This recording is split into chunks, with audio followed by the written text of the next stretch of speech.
தமிழரசன் அவர்களே, வழக்கறிஞர் தேவ அருள் பிரகாசம் அவர்களே, சூகா ஆதவன் அவர்களே, சு ராஜ்குமார் அவர்களே,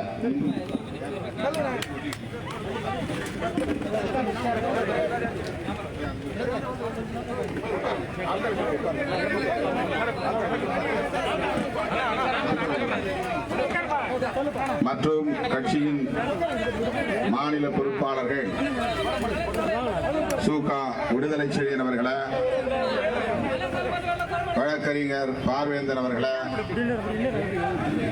தலைமை நிலைய செயலாளர் பாலசிங்கம் அவர்களே, மக்கள் மன்றத்தின் ஒருங்கிணைப்பாளர் மதிப்பிற்குரிய தோழர் மகேஷ் அவர்களே, மற்றும் நமது கட்சியின் மாவட்ட ஒன்றிய நகர பேரூர் நிர்வாகிகளே, மக்கள் மன்ற தோழர்களே, தோழமை இயக்கங்களை சார்ந்த நண்பர்களே, திரளாக கூடியிருக்கும் என் உயிரின் உயிரான விடுதலை சிறுத்தைகளே, உங்கள் அனைவரும் என்ன பாட்டு மைக்கு கிட்ட நிக்காதீங்கன்னா மைக்கு கிட்ட தான் நிற்பீங்க. இந்த உயர் தான் சொல்றீங்க. உட்காருங்களா போய் என்னைக்கு தான் உட்கார போறீங்க? எதுக்கு பண்ணிக்கிறீங்க? மழையில ஏன் நிக்கிறீங்க? நல்லரசு நாற்காலி போட்டு உட்காருப்பா, நாற்காலி போட்டு உட்காருங்க. அங்க பின்னால நாற்காலி அடுக்கி வச்சிருக்காங்க பாருங்க, எடுத்து போட்டு உட்காருங்க. தம்பி வாய்ப்பு உள்ளவங்க எடுத்து போட்டு உட்காருங்க. போய் எடுங்க. எவ்வளவு நாற்காலி அடுக்கி கிடக்கு பாருங்க. ஏங்க பார்வேந்தன் உங்க கூட வந்து அந்த தொண்டர் பொறுப்பாளர் போய் அங்க போட சொல்ல, நாற்காலி எடுத்து போட சொல்லுங்க. எதுக்கு இங்க மேடை சுத்தி நின்று இருக்கிறீங்க? நாற்காலி எடுத்து போட்டு சைட்ல நாற்காலி எடுத்து போடுங்க. இந்த நாற்காலியில் உட்காரணும் தம்பி. ஏன் தம்பி அங்க நிக்கிறீங்க? நீங்க ஆர்ப்பாட்டத்தை வந்தவங்க தானே? ஆர்ப்பாட்டத்தை வந்தது தானே?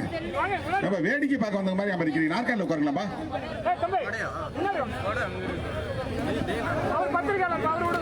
நாற்காலியில் உட்காருங்க. மழை என்ன மழை பெஞ்சா சீடா பிடிச்சிங்க நமக்கு.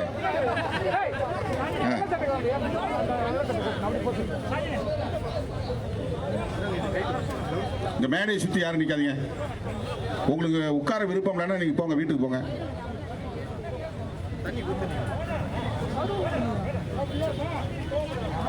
தம்பி ரோட்ல நிக்காதீங்க தயவுசெய்து. போலீஸுக்கு நீங்க வேலை கொடுக்காதீங்க. இப்படி இந்த பக்கம் லெஃப்ட்ல வாங்க, நாற்காலி போட்டு உட்காருங்க.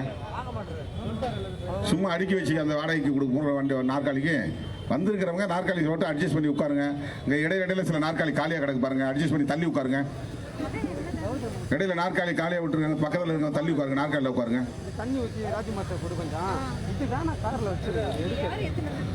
காஞ்சிபுரம் செங்கல்பட்டு மாவட்டங்களின் பொறுப்பாளர்கள் காஞ்சி பாசறை செல்வராஜ் அவர்களே, செங்கை தமிழரசன் அவர்களே, வழக்கறிஞர் தேவ அருள் பிரகாசம் அவர்களே, சூகா ஆதவன் அவர்களே, சூரா ராஜ்குமார் அவர்களே, மாநில பொறுப்பாளர்கள், கட்சியின் மாநில நிர்வாகிகள், சூகா விடுதலை செழியன் அவர்களே, வழக்கறிஞர் பார்வேந்தன் அவர்களே, மதியழகன் அவர்களே, கட்சியின் தலைமை நிலைய செயலாளர் பாலசிங்கம் அவர்களே, மக்கள் மன்றத்தின் ஒருங்கிணைப்பாளர் அருமை தோழர் மகேஷ் அவர்களே, கட்சியின் மாவட்ட ஒன்றிய நகர பேரூர் பொறுப்பாளர்களே, இங்கே திரளாக கூடியிருக்கிற என் உயிரின் உயிரான விடுதலை சிறுத்தைகளே, உங்கள் அனைவருக்கும் என்னுடைய பணிவார்ந்த வணக்கத்தை தெரிவித்துக் கொள்கிறேன். இன்று நாடு முழுவதும் நமது கட்சியின் சார்பில் ஆர்ப்பாட்டங்கள் ஒருங்கிணைக்கப்பட்டிருக்கின்றன. அனைத்து மாவட்ட தலைநகரங்களிலும் இந்த ஆர்ப்பாட்டம் நடைபெற்றுக் கொண்டிருக்கிறது. அருமை தோழர்களே, போஸ்ட் மெட்ரிக் ஸ்காலர்ஷிப் 10ஆம் வகுப்புக்கு பின்னர் மேல் படிப்பு படிக்க விரும்பும் படிக்கிற மாணவர்களுக்கு கல்வி உதவித்தொகை வழங்கப்பட்டு வருகிறது. இந்த உதவித்தொகை புரட்சியாளர் அம்பேத்கர் அவர்கள் பிரிட்டிஷ் ஆட்சி காலத்தில் பெற்று தந்த உதவித்தொகையாகும். 1944 வெள்ளையர்கள் இந்த நாட்டை ஆண்டு கொண்டிருந்த காலத்தில் ஏழை எளிய மாணவர்கள், குறிப்பாக SC/ST மாணவர்கள் கல்வி பெறுவதற்கு பொருளாதாரம் ஒரு தடையாக இருக்கிறது. கல்வி கட்டணம் செலுத்த இயலாத நிலையில் பல குழந்தைகள் படிப்பை பாதியிலேயே நிறுத்தும் அவலம் இருக்கிறது. ஆகவே படிப்பை பாதியிலேயே நிறுத்தும் அவலத்தை தடுக்க அந்த மாணவ செல்வங்கள் 10ஆம் வகுப்புக்கு மேல் தொடர்ந்து படிக்கக்கூடிய வகையில் உதவித்தொகை வழங்க வேண்டும் என்று வெள்ளையர்களுக்கு, அன்றைக்கு நாட்டை ஆண்டு கொண்டிருந்த ஆங்கிலேயர்களுக்கு கடிதம் எழுதினார். அதன் அடிப்படையில் அன்றைக்கு தொடர்ந்து வழங்கப்பட்டு வருகிற உதவித்தொகையின் பெயர் தான் போஸ்ட் மெட்ரிக் ஸ்காலர்ஷிப். மெட்ரிக் என்றால் 10ஆம் வகுப்பு, மெட்ரிகுலேஷன் என்றால் 10ஆம் வகுப்பு வரையில் படிக்கக்கூடிய ஒரு பள்ளிக்கு பெயர். போஸ்ட் மெட்ரிக் என்றால் 10ஆம் வகுப்புக்கு பின்னர் பெறுகிற உதவித்தொகை என்று பெயர். இது புரட்சியாளர் அம்பேத்கர் அவர்களின் முயற்சியால் வென்றெடுக்கப்பட்ட ஒரு உதவித்தொகை. நாம் எல்லாம் சிசுவாக கூட உருவாகாத காலத்தில் நமக்காக முன்கூட்டியே சிந்தித்து நம்முடைய எதிர்காலம் ஒளிமயமாக அமைய வேண்டும் என்பதற்காக தொலைநோக்கு பார்வையோடு சிந்தித்து வெள்ளையர்களிடம் பெற்றெடுத்த உதவித்தொகைதான் இந்த போஸ்ட் மெட்ரிக் ஸ்காலர்ஷிப். இந்த நேரத்தில் நாம் புரட்சியாளர் அம்பேத்கர் அவர்களுக்கு நன்றி செலுத்த கடமைப்பட்டிருக்கிறோம். நாம் எல்லாம் வெள்ளை சட்டை போட்டிருக்கிறோம் என்றால், கல்லூரி வரையில் படிக்க முடிந்தது என்றால் அதற்கு வழிவகுத்த கோமகன் மகான் புரட்சியாளர் அம்பேத்கர் அவர்கள் என்பதை நாம் மறந்துவிடக் கூடாது. வெள்ளையர்களை பொறுத்தவரையில் கல்வி, சுகாதாரம், மருத்துவம் ஆகியவற்றை மக்களுக்கு வழங்க வேண்டும் என்பதில் எந்த தயக்கமும் அவர்களுக்கு கிடையாது. வெள்ளையர்கள் இந்த நாட்டை ஆண்டது அந்நியன் எப்படி நாட்டை ஆளலாம் என்று கேள்வி எழுப்புவதில் நியாயம் இருக்கிறது. இன்னொரு நாட்டை சார்ந்தவன் நம்முடைய நாட்டை ஆளுவது கூடாது என்கிற அந்த கருத்து சரி. ஆனால் அந்த வெள்ளைக்காரன் மட்டும் இங்கே வராமல் இருந்திருந்தால் காலம் காலமாக ஒடுக்கப்பட்டு கிடந்த மக்கள் கல்வியை பெற்றிருக்க முடியாது, சுகாதாரம் கிடைத்திருக்காது, மருத்துவம் கிடைத்திருக்காது. பன்றி தொழுவத்தை விட மோசமான முறையிலே மக்களின் குடியிருப்புகள் இருந்தன. அந்த குடியிருப்பு பகுதிகளை சுத்தம் செய்யவோ, அவர்களுக்கு அடிப்படை வசதிகளை செய்து தரவோ இந்த சனாதன சக்திகள் விரும்பவில்லை. காலம் காலமாக தலைமுறையாக அது நீடித்தது. வெள்ளையர்கள் வந்த பிறகுதான் ஆதி காலத்தில் நடைமுறையில் இருந்த பழக்க வழக்கங்களை எல்லாம் அடித்து நொறுக்கும் வகையிலே புதிய சட்டங்களை கொண்டு வந்தார்கள். வெள்ளையர்கள் கொண்டு வந்த அந்த சட்டங்கள் தான் இப்படி உழைக்கிற மக்களுக்கு கல்வியை வழங்குவதற்கும், மருத்துவம் வழங்குவதற்கும், சுகாதாரத்தை பராமரிப்பதற்கும் வழிவகை செய்தது. அதனால்தான் புரட்சியாளர் அம்பேத்கர் அவர்கள் விடுத்த வேண்டுகோளை ஏற்று உடனடியாக இந்த கல்வி உதவித்தொகையை வழங்குவதற்கு அவர் அரசாணை பிறப்பித்தார். எந்த நாட்டு மக்களாக இருந்தாலும், யாராக இருந்தாலும் உழைக்கிற மக்கள் கல்வி பெற வேண்டும், அப்போதுதான் அவர்கள் வெளிச்சத்தை பெற முடியும் என்கிற நம்பிக்கையை கொண்டவன் வெள்ளைக்காரன். எனவே புரட்சியாளர் அம்பேத்கருடைய கோரிக்கையை உடனே ஏற்றுக்கொண்டார்கள். இன்றைக்கு நாம் கடிதம் எழுதினால் இந்த ஆட்சியாளர்கள் நம்முடைய கடிதத்திற்கு மதிப்பளித்து உடனே எதையாவது செய்வார்களா? நாடு விடுதலை பெற்ற நிலையில் கூட ஒரு மாவட்ட ஆட்சித்தலைவருக்கு நாம் எழுதுகிற கடிதத்தை கூட மாவட்ட ஆட்சித்தலைவர் படித்து பார்க்க வாய்ப்பில்லை, தூக்கி குப்பையிலே போட்டு விடுவார். எந்த கோரிக்கையும் கடிதத்திற்கு உடனடியாக பதில் வந்தது அல்லது அந்த கோரிக்கை ஏற்கப்பட்டு நடைமுறைக்கு வந்தது என்று ஏதாவது ஒன்றை நம்மால் சான்று காட்ட முடியுமா? முடியாது. ஆனால் வெள்ளைக்காரன் செய்கிறான். புரட்சியாளர் அம்பேத்கருடைய அத்தனை கோரிக்கைகளையும் அவர் மனுவாக கொடுத்தே சாதித்தார். வெள்ளைக்காரனுக்கு அப்படி ஒரு விஷன், அப்படி ஒரு பார்வை இருந்தது. ஆகவே 1944 புரட்சியாளர் அம்பேத்கர் அவர்கள் வெள்ளரிடமிருந்து பெற்றுத்தந்த உரிமைதான் கல்வி உதவித்தொகை. இந்த காலத்தில் அது 4 ரூபாயா இருக்கும், 5 ரூபாயா இருக்கும் ஸ்காலர்ஷிப். 10 ரூபா கூட இருக்கும், ரொம்ப குறைவா இருக்கும். 10 ரூபாங்கிறது ரொம்ப அதிகமான தொகை அப்ப. ஆனாலும் அந்த கட்டணத்தை 1 ரூபாய் 1.5 ரூபாய் என்று கட்டக்கூடிய அளவுக்கு கூட வசதி இல்லாத காரணத்தினால் படிப்பை பாதியிலேயே நிறுத்திவிட்ட அவலங்கள் எல்லாம் இந்த மண்ணிலே உண்டு. பல குழந்தைகள் 5ஆம் வகுப்பு 6ஆம் வகுப்பிலே கூட நின்று விடுவார்கள், படிக்க மாட்டார்கள். அவர்களைத்தான் ஆங்கிலத்திலே டிராப் அவுட்ஸ் என்பார்கள். டிராப் அவுட்ஸ், பாதியிலேயே படிப்பு நிறுத்துறது, இடைநிறுத்தம். 3ஆம் கிளாஸ் படிச்சேம்பாங்க, 2ஆம் கிளாஸ் படிச்சேம்பாங்க. அப்படி படிப்பை பாதியிலேயே நிறுத்துவதற்கு பல காரணங்கள் இருந்தாலும் பொருளாதார காரணம் என்பது முக்கியமானது. கட்டணம் செலுத்த முடியாமல் ஒருவன் படிப்பை தொடர முடியவில்லை என்பது எவ்வளவு பெரிய வேதனைக்குரியது என்று கவலைப்பட்ட புரட்சியாளர் அம்பேத்கர் அவர்கள் தன்னுடைய வளர்ச்சியை பற்றி சிந்தித்து பார்த்துதான் இந்த கோரிக்கையை வைக்கிறார். அவருக்கு பரோடா மன்னர் கல்வி உதவித்தொகை வழங்கவில்லை என்றால் அவர் படிப்பை தொடர்ந்திருக்க முடியாது. கல்வி உதவித்தொகை அவருக்கு கிடைக்கவில்லை என்றால் அவர் வெளிநாடு சென்று படித்திருக்க முடியாது. அந்த காலத்திலேயே அவர் 1916 அமெரிக்காவில் உள்ள கொலம்பியா பல்கலைக்கழகத்தில் போய் மாணவராக சேர்ந்து படிக்க முடிந்தது என்றால் அது அவருடைய குடும்பம், அவருடைய தந்தை, அவருடைய பெற்றோர் எடுத்த முயற்சி என்பதை விட அந்த மன்னர் செய்த உதவி. அவர் எப்படி அந்த உதவியை செய்தார் என்றால், ஒரு வகுப்பிலே ஒரு மாணவன், நன்றாக படிக்கக்கூடிய மாணவன், கெட்டிக்கார மாணவன் யாரோ அவனை தேர்வு செய்யுங்கள், அவர்களை எல்லாம் நாம் வெளிநாடுகளுக்கு படிக்க அனுப்பி வைப்போம் என்ற ஒரு திட்டத்தை அந்த மன்னர் வைத்திருந்தார். அவர் ஒரு பார்ப்பனராக இருந்திருந்தால் செய்திருக்க வாய்ப்பில்லை. அவர் ஒரு நான் பிராமின், பார்ப்பனர் அல்லாதவர்.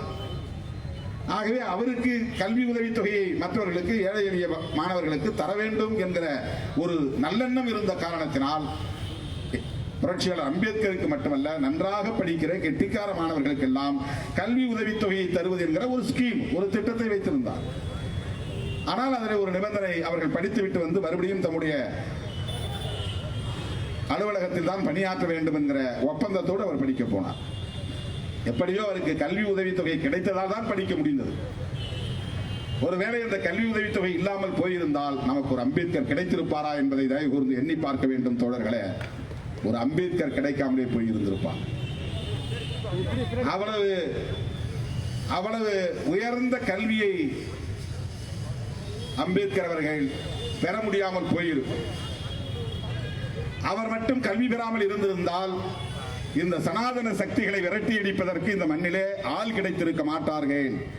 இந்த சனாதன சக்திகளின் கொட்டத்தை அடக்க முடியாமல் போயிருக்கும்.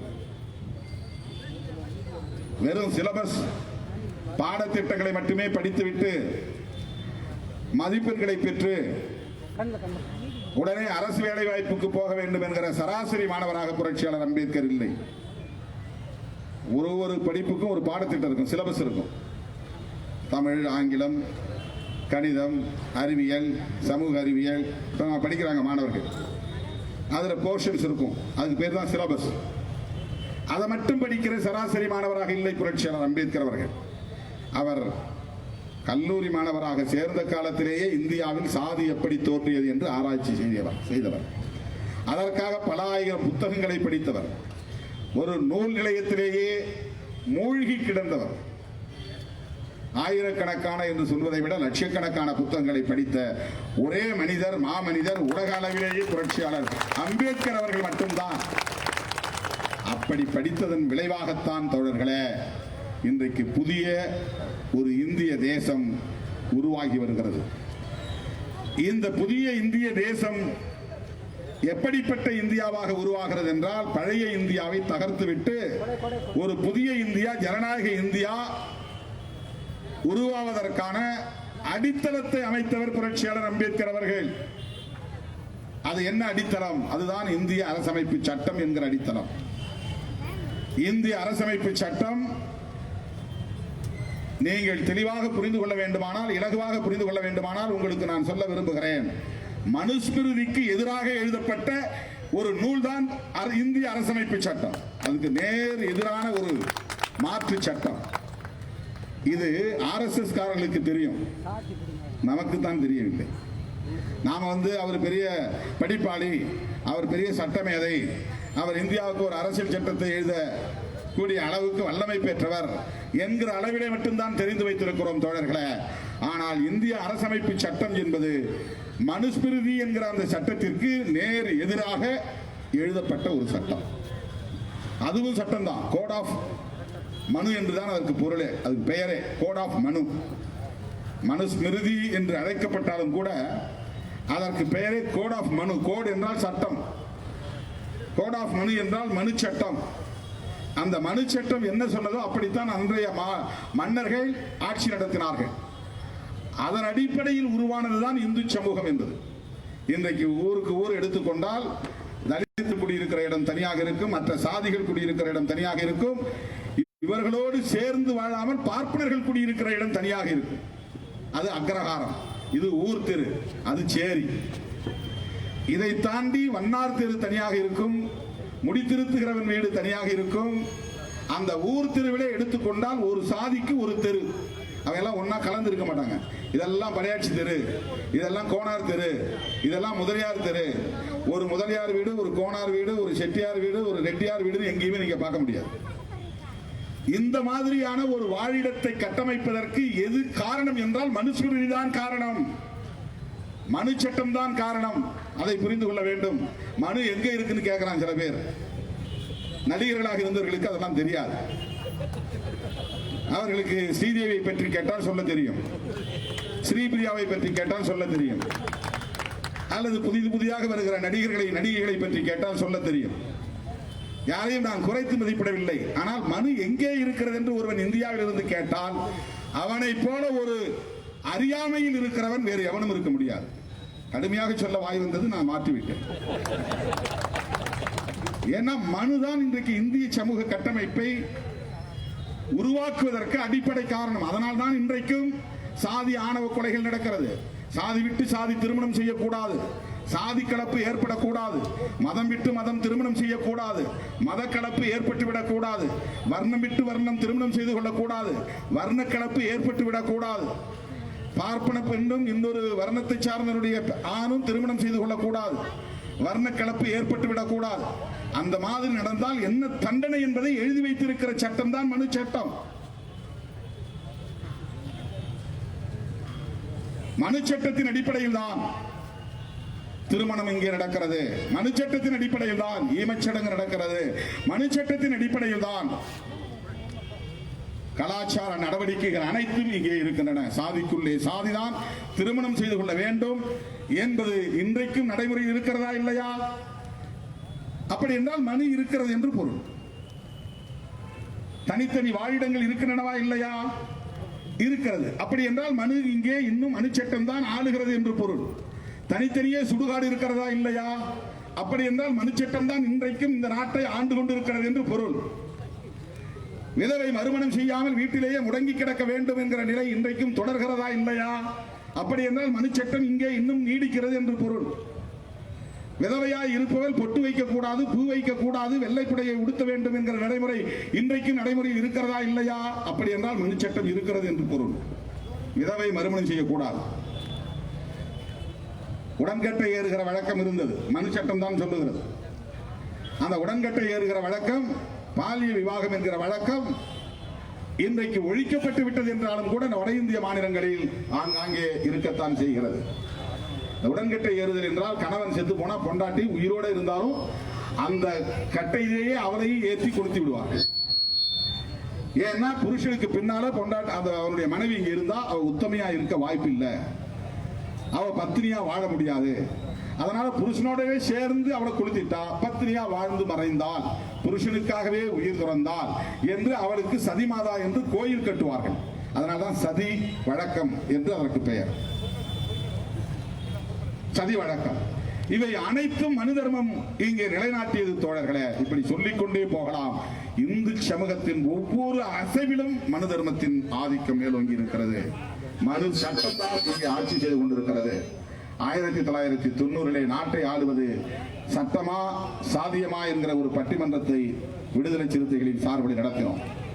சாதியமா என்றால் மனு தர்மம், சட்டமா என்றால் அரசமைப்பு சட்டம். ஆக அரசமைப்பு சட்டம் இன்றைக்கு நடைமுறையில் இல்லை, வெறும் அரசியல் களத்தில் மட்டும்தான் இருக்கிறது. தேர்தல் நடத்த, நாடாளுமன்ற உறுப்பினரை தேர்ந்தெடுக்க, சட்டமன்ற உறுப்பினரை தேர்ந்தெடுக்க, நாடாளுமன்றத்தில் விவாதிக்க, பிரதமரை தேர்ந்தெடுக்க, இதற்குத்தான் அரசமைப்பு சட்டம் பயன்படுகிறதே தவிர உண்மையில் அரசமைப்பு சட்டத்தின்படி சாதி ஒழிந்து விட்டது. ஆனால் சமூகத்தில் சாதி ஒழிந்து விட்டதா? அரசமைப்பு சட்டத்தின்படி தீண்டாமை இருக்கக்கூடாது, ஆனால் உண்மையிலே சமூகத்தில் தீண்டாமை இல்லாமல் இருக்கிறதா? அரசமைப்பு சட்டத்தின்படி அனைவரும் சமம், உண்மையிலே அனைவரும் சமம் என்று இந்த சமூகத்தில் இருக்கிறதா? உயர்வு தாழ்வு இல்லையா? மேல் சாதி கீழ் சாதி என்கிற வேறுபாடு இல்லையா? இதுவெல்லாம் தொடர்வதற்கு காரணம் இந்த நாட்டை இன்றைக்கும் ஆண்டு கொண்டிருப்பது மனு தர்மம் தான்.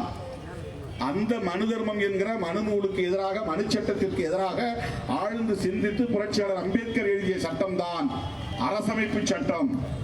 RSS தலைமையிலே சங் பரிவார் அரசு தான் இங்கே நடைபெற்றுக் கொண்டிருக்கிறது. இது பிஜேபி அரசு அல்ல. பிஜேபி என்பது RSS உடைய ஒரு அரசியல் பிரிவு. அவர்களின் செயல் திட்டங்களுள் முக்கியமானது இந்திய அரசமைப்பு சட்டத்தை தூக்கி எறிய வேண்டும் என்பதுதான். அந்த மனு சட்டம் இன்னொன்றை சொல்லுகிறது. அதை சொல்வதற்காகத்தான் நான் வந்தேன். சூத்திரர்கள் படிக்க கூடாது, படித்தால் காதிலே ஈயத்தை காய்ச்சி ஊற்ற வேண்டும் என்று சொல்லுவது மனு தர்மம், மனு சட்டம். சூத்திரர்கள் என்றால் இன்றைக்கு தங்களை சத்திரியர்கள் என்று சொல்லிக் கொள்கிறார்களே, அவர்கள்தான் தமிழ்நாட்டை பொறுத்தவரையில் சூத்திரர்கள். ஆனால் அவர்கள் யாரும் தங்களை சூத்திரர்கள் என்று ஒத்துக்கொள்ள மாட்டார்கள். தந்தை பெரியார் 1920-30களிலேயே சொல்லியிருக்கிறார், நாம் எல்லாம் சூத்திரண்டா, நம்ம சத்திரியம் கிடையாது. சூத்திர பட்டம் எப்ப ஒழியும்னா பறையங்கிற பட்டம் ஒழிஞ்சாதான் சூத்திர பட்டம் ஒழியும். எனவே நமக்கு எதிராகத்தான் பார்ப்பனர்கள் இங்கே ஆட்சி நடத்தி கொண்டிருக்கிறார்கள். சூத்திரன்னா என்னன்னு விளக்கம் சொன்னார் யார்? தந்தை பெரியார். புரட்சியாளர் அம்பேத்கர் 1927 என்று கருதுகிறேன், டிசம்பர் மாதம் 25ஆம் தேதி மனு தர்ம நூலை, அந்த மனு சட்டத்தை தீ வைத்து கொளுத்தினார். அம்பேத்கரை படித்தால் மனு தர்மம் என்கிற அந்த மனு சட்டம் இங்கே நடைமுறையில் இருக்கிறதா இல்லையா என்பதை அவர்களால் புரிந்து கொள்ள முடியும். அம்பேத்கரை படிக்காதவர்களால் ஒரு காலம் அதனுடைய கொடுமையை புரிந்து கொள்ள முடியாது. ஆகவே படிக்கக்கூடாது என்பதுதான் மனு சொல்லுவது. அதனால்தான் தோழர்களே, இன்றைக்கு பிஜேபி தலைமையில் இருக்கிற மோடி அரசு போஸ்ட் மெட்ரிக் ஸ்காலர்ஷிப்பை மெல்ல மெல்ல குறைத்து இன்றைக்கு 10% ஆக்கிவிட்டார்கள். அவர்கள் இதுவரை 60% கொடுத்துட்டு இருந்தாங்க. அது வெள்ளைக்காரன் திட்டம் தான், புரட்சியாளர் அம்பேத்கர் கொண்டு வந்த திட்டம் தான். நாடு விடுதலை பெற்ற பிறகு அது நடைமுறையில் இருந்தது.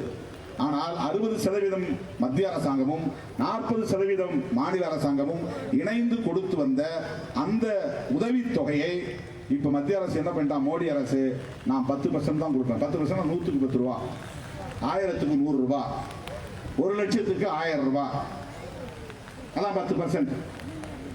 100க்கு 10 ரூபாய் நான் கொடுப்பேன், 90 ரூபாயை நீ போடு. 90 ரூபாயை போட்டுலாம் இந்த மாணவர்களுக்கு நான் கொடுக்க மாட்டேன்னு எடப்பாடி அடம் பிடிக்கிறார். நான் ஏன் நிதியை எடுத்து கொடுக்கணும்? எவ்வளவு பெரிய கொடுமை இது! மாணவர்களுடைய கல்விக்கு மிக அதிக அளவில் உலகத்திலேயே நிதி ஒதுக்கீடு செய்யக்கூடிய ஒரு நாடு கியூபா என்கிற ஒரு குட்டி நாடு. கியூபா அது ஒரு கம்யூனிஸ்ட் நாடு. அவன் தான் 13% கொடுக்குறான். 13%, 12.9% மொத்த ஜிடிபியில். ஜிடிபினா அந்த நாட்டினுடைய மொத்த தேசிய உற்பத்தி என்று பொருள். எவ்வளவு வரவு வருகிறது, வருமானம் வருகிறது என்பதை தீர்மானிக்கக்கூடிய ஒரு கணக்குக்கு பெயர் ஜிடிபி.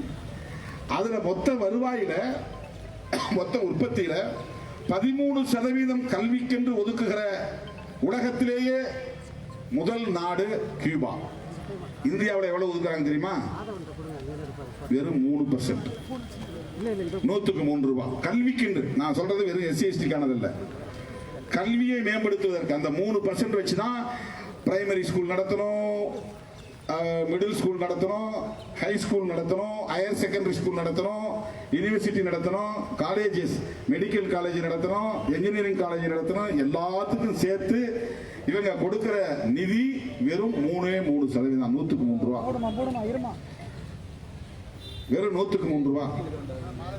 எத்தனை லட்சம் கோடி இந்தியாவுடைய வரவு. சாதாரணமா மல்லையாவுக்கு அவன் பேர் என்னன்னு தெரியல, எல்லாம் அந்த ஏர்போர்ட் கடன் வாங்கிட்டு பல ஆயிரம் கோடிகள் லட்சம் கோடிகள் சாதாரணமா தள்ளுபடி பண்ணிட்டு போறோம். நமக்கு 5,000 ரூபாய் கடன் கொடுத்தா 5000 முறை வரான் வீட்டுக்கு தேடி. ஒரு பசுமாட்டு லோன் கொடுத்துட்டு எங்கடா பணம் கொடுக்குற, எங்கடா ஓடி ஒடிகிறன்னு பிடிச்சி அரெஸ்ட் பண்றான். ஆனா அவனுங்கெல்லாம் கடனை வாங்கிட்டு எனக்கு வந்து கட்ட முடியாதுன்னு சொன்ன உடனே வெளிநாட்டுக்கு ஓடிட்டான், தப்பிச்சுட்டான். யார் வீட்டு சொத்து? அவ்வளவு தொகையை அவனுக்கு கொடுத்துட்டு அதை தள்ளுபடி செய்யக்கூடிய அரசாங்கம் ஏன் கல்விக்காக ஒரு 10% ஒதுக்கக்கூடாது?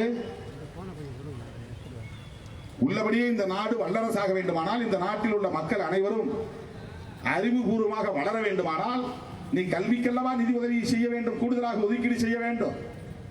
எவ்வளவு கேடுகட்டவர்களின் கைகளில் இந்த ஆட்சி அதிகாரம் சிக்கி கிடக்கிறது. விடுதலை சிறுத்தைகள் இந்தியாவை ஆளக்கூடிய வாய்ப்பை பெருமையானால் ஜிடிபியில் இருந்து 10% கல்விக்கு என்று ஒதுக்குவோம். எடுத்தெடுப்பிலே சொல்ல போனால் 1/3 கல்விக்கு என்று ஒதுக்க வேண்டும். உங்களுக்கு புரிகிறதுக்காக சொல்றேன். நான் கற்பனையில் மிதக்கக்கூடியவன் இல்லை. நாளைக்கு பிரதமராக போறேன், நாளைக்கு முதலமைச்சராக போறேன் அப்படின்னு சொந்த சமூகத்தை ஏமாற்றக்கூடிய நல்ல திருமாவளவன். நாம தான் அடுத்த முதல்வர். நடைமுறைக்கு சாத்தியமே கிடையாது. ஆனா அடுத்த முதல்வர் சொல்லி ஓட்டு வாங்குறதுக்காக ஜனத்தை ஏமாத்துறது. 20% வேணும்னு கேட்கிறார் தலைவர். ஆனா நடைமுறை சாத்தியம் இல்லைங்கிறது அவருக்கு நல்லாவே தெரியும். அதுக்கு வாய்ப்பே இல்லைன்னு முதலமைச்சர் எடப்பாடிக்கும் தெரியும், மோடிக்கும் தெரியும். இதுல என்னன்னா 3 பேருமே நண்பர்கள் தான், ஒரே கூட்டணி. மோடி கூட்டணி, எடப்பாடி கூட்டணி தான். அரசாங்கம் அப்படின்னு கேட்கறத நேராக போய் மனு கொடுத்து, ஏன் நம்ம தான் ஒரே கூட்டணியில் இருக்கிறோம், அரசாங்கம் தான் இருக்கிற, நீ உடனே ஒரு கமிட்டியை போடு அப்படின்னு சொல்லலாம். ஜனங்களை ஏமாத்துறது, சொந்த சாதியை ஏமாத்துறது, சொந்த சாதியை ஏமாத்துறது நடைமுறைக்கு வாய்ப்பே கிடையாது. ஏன்னா உச்ச நீதிமன்றம் 50% இடஒதுக்கீட்டுக்கு மேல போகக்கூடாதுன்னு சொல்றான். 50% மேல போகக்கூடாதுல பிறகு தமிழ்நாட்டுக்குள்ள 69% நடைமுறையில் இருக்குது. ஆனா உண்மை உள்ளபடியே என்னன்னா, ஒரு இடத்துல 100 இடம் தான் பள்ளிக்கூடத்தில் மாணவரை சேர்க்க முடியும்னா 50% ரிசர்வேஷன்ல போகலாம். அல்லது வேலை வாய்ப்பே வச்சுங்க, 50 பேர் வேலை வாய்ப்பு போலாம். 19% வந்து 19 மாணவர்கள் கூடுதலாக சேர்த்துக்குவாங்க ஒவ்வொரு இடத்துலையும். சட்டத்தின்படி 69% கிடையாது. அது அரசாங்கத்தையும் ஏமாற்றக்கூடிய ஒரு வேலைதான். அதுவும் இப்ப உச்ச நீதிமன்றத்தில் வழக்கு இருக்கிறது. 69க்கு மேல 1% கூட உயர்த்த முடியாதுங்கிற நிலை இருக்கு. மேல நீ 20% கேட்டா தமிழ்நாட்டுல மட்டும் 89% வந்துருமா?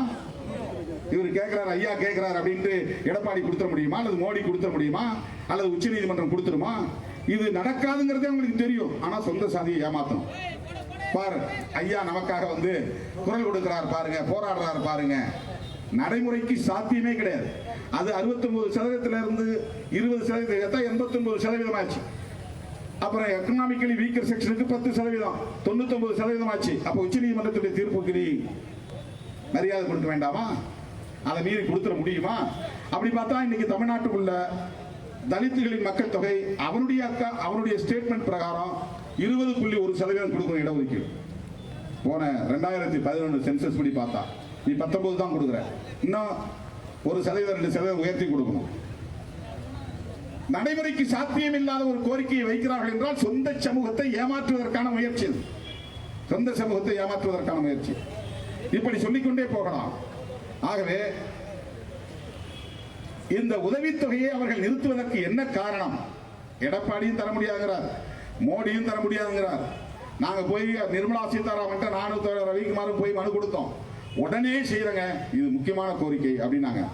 ஆனா அப்புறம் பார்த்தா பார்லிமெண்ட்ல கடந்த காலத்தில் ஒதுக்கின நிதியை விட பாதியா குறைச்சி அலாட்மெண்ட் கொடுக்குறாங்க, அலோகேஷன். இதுக்கு முன்னாடி 10 ரூபா கொடுத்துருந்தாங்கன்னா இப்ப 5 ரூபா கொடுக்குறாங்க. பாதியை குறைச்சிட்டாங்க மொத்த நிதியை. அந்த பட்டியல் எங்க 7,000 கோடிக்கு மேல கொடுத்துக்கிட்டு இருந்ததை 3,000 கோடியா மாத்திட்டாங்க. உங்களை தான் தேடிக்கிட்டே இருக்கிறேன், நீங்க பின்னால் போய் நின்று எப்படி? இதுக்கு 2019 2020 அந்த department social justice and empowerment, அங்க வந்து SC STங்கிற பேர்ல டிபார்ட்மெண்ட் கிடையாது, போர்ட்ஃபோலியோ கிடையாது, சோசியல் ஜஸ்டிஸ் அண்ட் எம்பவர்மெண்ட்ங்கிற பேர்ல வச்சிருக்காங்க. அந்த துறை கேட்ட மொத்த தொகை 7,125 கோடி. ஆனா ஒதுக்கின தொகை 2,927. நாங்க போய் கேட்டது 7,125 கோடி பத்தாது, இன்னும் நீங்க கூடுதலா கொடுக்கணும்னு கேட்டோம். இவன் என்ன பண்ணிட்டான், கொடுத்துக்கிட்டு இருந்த 7,125 கோடியே 3,000 கோடியா குறைச்சிட்டான். 2,927 கோடி, கிட்டத்தட்ட 60% கட். எவ்வளவு பெரிய ஒரு சதி என்பதை புரிந்து கொள்ள வேண்டும். இது வேற ஒன்றும் கிடையாது. அதே ஓபிசி இந்த போஸ்ட் மெட்ரிக் ஸ்காலர்ஷிப் இந்த எஸ்சி பைகளை மட்டும் மற்ற எல்லாம் சொல்லுவாங்க, இதெல்லாம் கோட்டாவில் படிக்கிறாங்க, எல்லாம் ஓசியை படிக்கிறான்ட்டு. அப்படி கிடையாது. ஓபிசிக்கு இடஒதுக்கீடு உண்டு, ஓபிசிக்கும் போஸ்ட் மெட்ரிக் ஸ்காலர்ஷிப் உண்டு. இப்ப நம்முடைய போராட்டங்கிறது ஓபிசிக்கும் போஸ்ட் மெட்ரிக் ஸ்காலர்ஷிப் கொடுக்க வேண்டும் அப்படிங்கிறது நம்முடைய போராட்டம். அந்த ஓபிசின்னா அதர் பேக்வர்ட் கிளாஸஸ். தமிழ்நாட்டில் பிசி எம்பிசின்னு சொல்லுவாங்க. தமிழ்நாட்டை தாண்டிட்டா எல்லா இடங்களையும் ஓபிசி தான் சொல்லுவாங்க. இங்க தான் ரெண்டாவது பிரிச்சுட்டாங்க, பிசி எம்பிசி. இப்ப ஒருத்தர் கேட்டவனே எனக்கு 20% வேணும்னு கேட்டவனே ஒருத்தர் கொங்குல இருந்து அறிக்கை விடுறாரு, பிசிக்கு 40% கொடுக்கணும். உடனே ஒருத்தர் கோனார் அவர் பேரை மாத்திக்கிட்டாங்க, யாதவ்னு. வட இந்தியாவை பின்பற்றக்கூடிய பழக்கம் தமிழ்நாட்டுக்கு. வட இந்திய தலைவர்கள், வட இந்திய கலாச்சாரம், வட இந்திய அரசியல், மோடி அரசியல், இதை ஏற்றுக்கொள்ளக்கூடிய வழக்கம் தமிழ்நாட்டுக்கு உண்டு. இப்போ அவங்க அந்த மாதிரி பெயரை மாற்றிக்கொண்டார்கள். அவங்க என்ன அறிக்கை விடுறாங்கன்னா, எங்களுக்கு 20% கொடுக்கணும். அப்போ 40, 20, 60, அவரு கேட்டது ஒரு 20, 80, ஏற்கனவே ஒரு 120, ஏற்கனவே 69 இருக்குது இடஒதுக்கீடு. 80, 69 சேர்த்தா 149. 100க்கு 149% கொடுக்க முடியுமா? இன்னும் பல பேர் கிளம்ப இருக்கிறாங்க, இனிமேதான் அறிக்கை விடுவாங்க. இப்ப இது எல்லாம் மக்களை ஏமாற்றுகிற நாடகம்.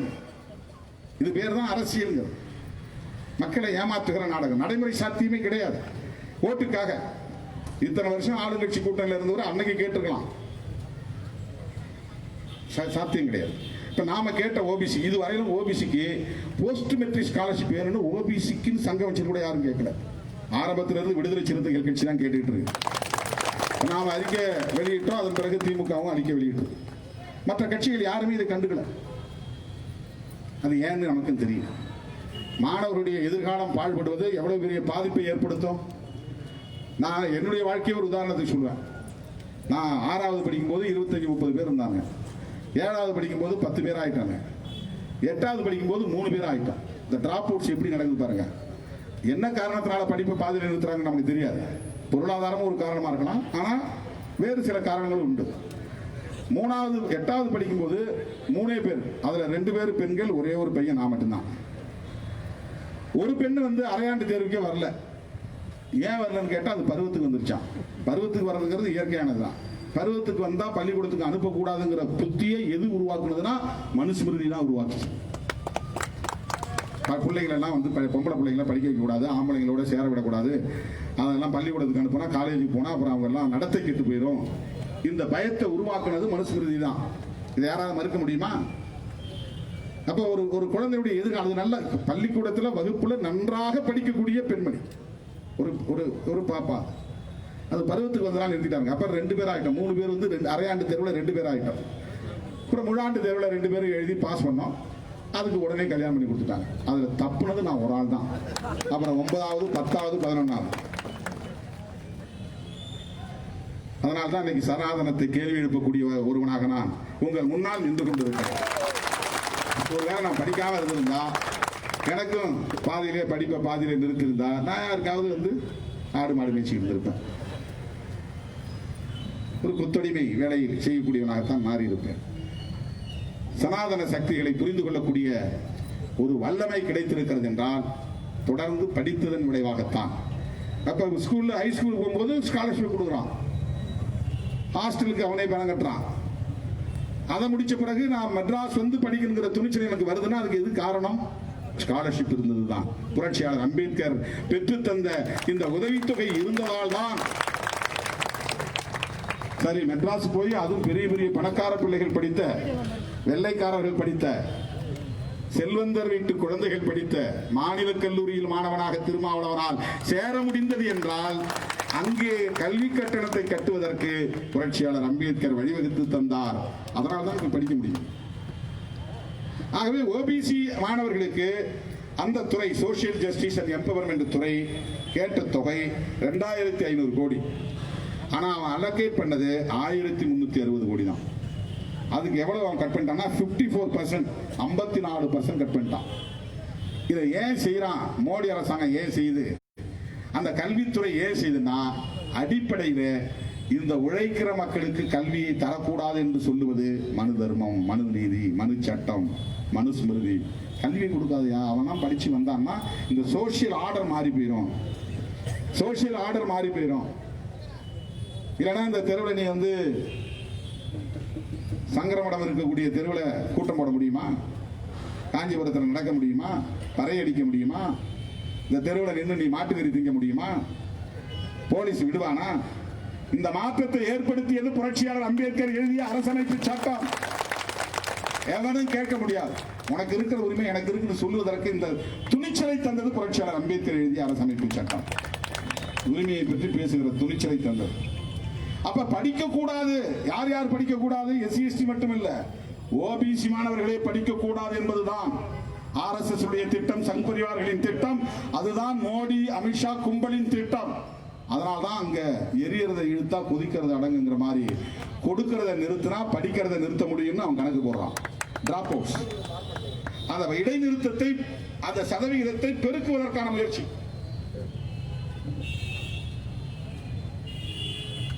மாணவர்களின் இடைநிறுத்த சதவிகிதம் ரேஷியோ, டிராப் அவுட் ரேஷியோ.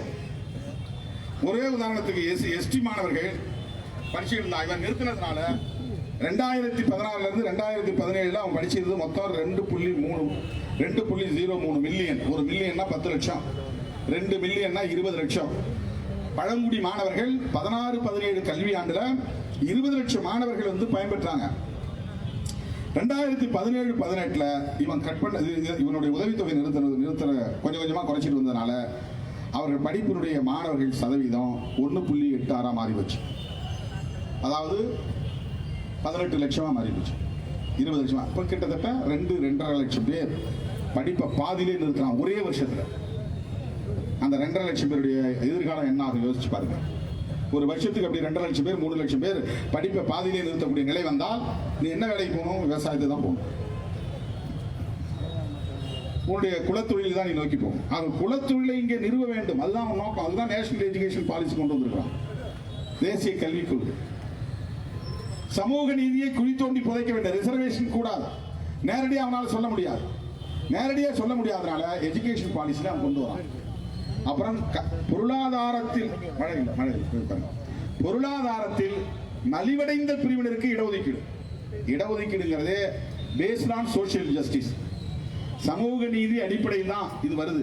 கல்வியிலும் வேலை வாய்ப்பிலும் மக்கள் தொகை அடிப்படையில் இவங்களுக்கு ஒரு ரிசர்வேஷன் வேணும். ஆனா இவன் என்ன பண்றான்? நேர் எதிரா சோசியல் ஜஸ்டிஸ்ங்கிறது நேர் எதிரா எக்கனாமிக்கல் ஜஸ்டிஸ் ஒன்று கொண்டு வர்றான். முன்னேறிய சாதியில பொருளாதாரத்தில் நலிவடைந்தவங்களுக்கு 10% தரேன். 10% முன்னேறிய பிரிவினருக்கு தரணுங்கிறது நோக்கம் இல்ல. சோசியல் ஜஸ்டிஸ்ங்கிற கான்செப்டையே அடிக்கணுங்கிறதா நோக்கம். பொருளாதாரத்தை அளவுகோலாக கொள்ளக்கூடாது, சமூக தகுதியை அளவுகோலாக கொள்ள வேண்டும். அதுதான் சமூக நீதியின் தத்துவம். இவர்களை விட பெரிய ஜாம்பவான்கள் இருந்த காலத்தில் விவாதம் நடந்தது. பண்டிட் ஜவஹர்லால் நேருவை விட இவர்கள் பெரிய அரசியல் ஞானிகளா? புரட்சியாளர் அம்பேத்கரை விட இவர்கள் எல்லாம் சமூக விஞ்ஞானிகளா? அவர்களெல்லாம் இருந்த காலத்திலே இது ஆழமாக விரிவாக விவாதிக்கப்பட்டது. எக்கனாமிக்கல் ஜஸ்டிஸ், பொருளாதார அடிப்படையில் இடஒதுக்கீடு தருவதா, சமூக தகுதியின் அடிப்படையில் இடஒதுக்கீடு தருவதா, இந்த விவாதம் நடந்தது. பொருளாதார அடிப்படையில் எல்லா சமுதாயத்திலும் ஏழை இருக்கிறான், பார்ப்பனர்கள் கூட ஏழை இருக்கிறான். ஆனா ஒரு ஏழையா இருக்கிற பார்ப்பனர்களை பார்த்து வாங்க சாமின்னு கும்பிடுறான். ஆனா பணக்காரனா இருக்கிற ஒரு தலித் எவ்வளவு பணம் வச்சிருந்தாலும் அவனை கீழா பார்க்கலாம். இது ஏன்? இதுக்கு ஒரு உதாரணம். உத்தரப்பிரதேசத்தில் பாபு ஜெகஜீவன் ராம் அவர்கள் அப்ப துணை பிரதமராக இருந்த காலத்தில், ராணுவத்துறை அமைச்சராக இருந்த காலத்தில் ஒரு சிலையை திறக்க போறார், சம்பூர்ணானந்தாங்கிறவருடைய சிலையை. அவர் மின்பத்தான் அமைக்கி தான் திறக்கிறார். திறந்துட்டு போன பிறகு அவர் போய் வண்டியில் ஏறதுக்குள்ள கங்கா ஜலத்தை ஊற்றி கழுவுறான் சிலையை, கங்கை நீரை ஊற்றி கழுவுறான். ஏன்னா ஒரு தாழ்த்தப்பட்டவன் திறந்த சிலையை தீட்டுப்பட்டு போச்சு, சம்புரோட்சணம், தீட்டு கழித்தல். எவ்வளவு உயர்ந்த இடத்திற்கு போனாலும் ஒருவருடைய தகுதியை அவர்கள் சாதி அடிப்படையில் தீர்மானிக்கிறார்கள். இன்னைக்கும் புரட்சியாளர் அம்பேத்கரை எல்லாம் இருக்கிறதுக்கு என்ன காரணம்? என்ன, அவர் வந்து சாதாரணமா படிக்காமல் உழைத்து கொண்டிருந்த சராசரி மனிதர்களைப் போல ஒருவரா? ஒரு சாதி சங்க தலைவரா? உலக நாடுகள் அனைத்தும் அவரை போற்றுகின்றன. இந்தியாவில் தான் செருப்படித்து வீசுகிறார்கள், சாணி அடிக்கிறார்கள், கேவலப்படுத்துகிறார்கள். அது அவர்களின் புத்தியை காட்டுகிற ஒரு செயல். ஏனென்றால் அவரை இன்னும் சாதி அடிப்படையிலேயே பார்க்கக்கூடிய ஒரு தாழ்வு புத்தி இந்த மண்ணில் தான் இன்னும் நீடிக்கிறது. ஆனா பிஜேபிக்காரன் அம்பேத்கர் சிலைக்கு மாலை போட வரான, அதுல என்ன தப்புன்னு பல பேர் கேட்கிறான். பிஜேபிக்காரன் அம்பேத்கர் சிலை கிட்டவே வரக்கூடாது. அவனுக்கு எந்த தகுதியும் கிடையாது. அம்பேத்கர் பெயரை சொல்லுவதற்கு கூட தகுதி கிடையாது. அவன் நீட்டு கொண்டு வரான், இடஒதுக்கீட்டுக்கு எதிராக இருக்கிறான், மாட்டுக்கறி திங்க கூடாதுங்கிறான். யாரு என்ன சாப்பிடணுங்கிறது இவன் என்ன முடிவு பண்றது? உணவை பற்றி தீர்மானிக்கிற தகுதி இவனுக்கு என்ன இருக்கிறது? உலகம் முழுவதும் அவனுடைய நாட்டுக்கு ஏற்ப, அவனுடைய வாழ்க்கை முறைக்கு ஏற்ப, அவனுடைய கலாச்சாரத்திற்கு ஏற்ப உணவு தீர்மானிக்கப்படுகிறது. திணிக்கிறான். உத்தரப்பிரதேசத்தில் இன்னைக்கு லவ் ஜிகாத்லான்னு ஒரு சட்டம் கொண்டு வந்திருக்கிறான். அதை வந்து பேர் என்ன கொடுக்குறான்னா அன்லாஃபுல் கன்வர்ஷன் பிரிவென்ஷன் ஆக்ட். அதை தடுப்பதற்கான சட்டம். சட்டவிரோதமாக மதமாற்றம் செய்வதை தடுப்பதற்கான சட்டம். சட்டவிரோதமாக எப்படி மதமாற்றம் தடுப்பாங்க? மதமாற்றங்கிறது அது ஒரு உரிமை. அது அவன் விரும்புகிற நேரத்தில் எந்த கடவுளையும் கும்பிடலாம், எந்த மதத்தையும் ஏற்றுக்கொள்ளலாம். இது உலகம் முழுவதும் இருக்கக்கூடிய சுதந்திரம். ஆனால் அவன் கொண்டு வரான். அதுக்கு என்ன காரணம்னா, ஒரு முஸ்லீம் பெண்ணும் ஒரு இந்து பையனோ அல்லது ஒரு இந்து பெண்ணும் ஒரு முஸ்லீம் பையனும் திருமணம் செய்யக்கூடாது. அப்படி செஞ்சிருந்தா அவங்க மேலே கேஸ் போடும். அதுக்கு இது வரை சட்டம் இல்லை. இப்போ சட்டம் கொண்டு வந்திருக்கான். இனக்கலப்பு ஏற்பட்டு விடக்கூடாது. இந்துக்களும் முஸ்லீம்களும் இப்படி இனக்கலப்பு ஏற்பட்டால் ஒற்றுமையாயிருவாங்க. ஒற்றுமையாயிட்டா இவனுடைய அரசியல் ஈடுபடாது. தலித்துகளும் தலித் அல்லாத வண்டியர்களோ அல்லது வேறு சமூகத்தை சார்ந்தவர்களோ ஒற்றுமையா இருக்கக்கூடாது. ஒற்றுமையா இருந்துட்டா ஐயாக்களுக்கு அரசியல் பண்ண முடியாது. பெரிய ஐயாவுக்கு சின்ன ஐயாவுக்கு எப்பவும் சண்டை போட்டுக்கிட்டே கிடக்கணும். அவன் எதிரி அவன் எதிரி அவன் எதிரி சொல்லிக்கிட்டே இருந்தா தான் இவங்க ஓட்டை வாங்க முடியும். அதுக்குதான் இந்த நாடக காதல்னு இவங்க நாடக அரசியல் நடத்தினதெல்லாம். சமூக நல்லிணக்கம் அவங்க நோக்கம் கிடையாது. ஆனா வெளியில காட்டுகிறதுக்கு அம்பேத்கர், பெரியார், மார்க்ஸ் வீட்டுக்கு முன்னால சிலையை திறந்து வச்சுவாங்க. இவங்கெல்லாம் அம்பேத்கர், பெரியார், மார்க்ஸ் பேரை சொல்றதுக்கு கூட அடிப்படை தகுதி கூட கிடையாது. அவ்வளவு மோசமான சாதியவாதிகள், மத வெறியர்கள். மக்களை, சொந்த சாதி மக்களை ஏமாற்றுவது. இல்லைன்னா சொந்த சமூகத்தை சார்ந்த பெண்களை இழிவுபடுத்துவாங்களா? ஜீன்ஸ் பேண்ட் போட்டு நிற்கிறானோ, கூலிங் கிளாஸ் போட்டு நிற்கிறானோ, இந்த பொண்ணுங்கெல்லாம் பின்னாலேயே போயிருது. இது யாரை இழிவுபடுத்துற வேலை? இது வந்து தாழ்த்தப்பட்டவனை இழிவுபடுத்துற வேலை இல்லை. சொந்த சமுதாயத்தை சார்ந்த பெண்களே, ஒருத்தன் ஜீன்ஸ் பேண்ட் போட்டா ஒரு பொண்ணு பின்னாலே போயிடுவாளா? ஒரு கூலிங் கிளாஸ் போட்டா உடனே அந்த கூலிங் கிளாஸை பார்த்துட்டு மயங்கி போகக்கூடிய அளவுக்கு ஒரு பெண் இருப்பா? அது எவ்வளவு கேவலமா பெண்ணை இழிவுபடுத்தக்கூடிய செயல். இதை முதல்ல அவன் புரிஞ்சுக்கிறான பாருங்க. இந்த சொந்த சாதிகளை ஏன்டா என் சாதியை நீ இழிவுபடுத்துற, என் வீட்டு பெண்களை நீ இழிவுபடுத்துற, என்னைக்கிடா அப்படி கூலிங் கிளாஸை பார்த்துட்டு என் பெண்கள் போனாங்க அப்படின்னு அவன் கேட்கணும். ஆனா அவன் என்னன்னு சொல்லாதவன் என்ன பார்த்து கேட்கறான், சண்டைக்கு வரான். இப்படிதான் இந்த நாட்டு அரசியல்ல தலைவர்கள் தம்முடைய மக்களை வந்து தவறாக வழிநடத்துகிறார்கள். ட்ரெயின் அடிக்க சொல்றது, பேருந்து அடிக்க சொல்றது. ஒரு நாள் போராட்டத்தில் அரசியல் பணி எப்படி முடியும்? 12 நாளா விவசாயிகள் போராடிட்டு இருக்கிறான். அதுக்கு ஆதரவா தமிழ்நாட்டில் போராட்டம் நடத்தணும். தமிழ்நாடு அமைதியா இருக்குங்க. வெட்கக்கேடுங்க, தலைக்குடிவு. இந்தியாவில் உள்ள ஒட்டுமொத்த விவசாயிகளுக்காகவும் பஞ்சாப் ஹரியானா விவசாயிகள் மட்டும் 12 நாட்களாக போராடி கொண்டிருக்கிறார்கள் தோழர்களே. அதுவும் கடும் குளிரில். கிட்டத்தட்ட 1 லட்சம் டிராக்டர் வந்து நிக்குது. என்ன பண்ண முடியும் மோடி? டிராக்டர் நீ கொளுத்திட முடியுமா? அந்த லட்சக்கணக்கான மக்களை நீ துப்பாக்கியால சுட்டு கொன்ற முடியுமா? அப்படியே செக் வச்சு நின்றாங்க. குரல் வளைய பிடிக்கிற மாதிரி போய் பிடிச்சு நிக்கிறாங்க. மோடியால திணற முடியல, அமித்ஷாவால திணற முடியல.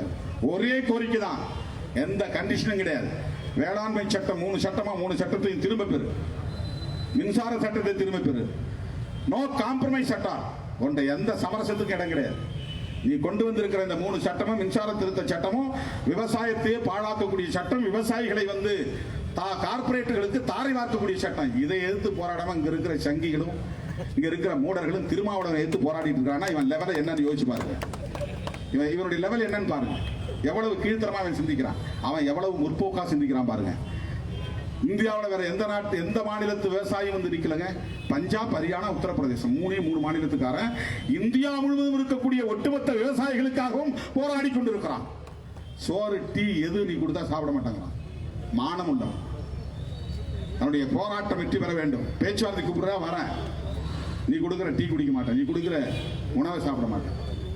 இங்க இருக்கிற கேடு கெட்டவர்கள் உடனே நம்மளை சொல்லுவாங்க, நாங்க ஈழத்துக்கு போனப்ப அங்க போய் அதை சாப்பிட்டேன் இதை சாப்பிட்டேன் வாங்கிட்டு வந்தேன். ராஜபக்ஷ இடத்துலையும் டீ கொடுத்தா, எல்லா இடங்களையும் டீ கொடுத்தா. ஆனா நான் போயிருந்த எம்பி குழு ஒரு ஆள் கூட ஒரு இடத்த கூட டீ குடிக்க கிடையாது. திமுக காரங்களுக்கு கூட, காங்கிரஸ் காரங்களே கூட அப்படியே வந்துட்டோம். யாரும் சாப்பிடல. ராஜபக்ஷ சாப்பிடுன்னு சொல்லி கூட யாரும் நான் சாப்பிடல.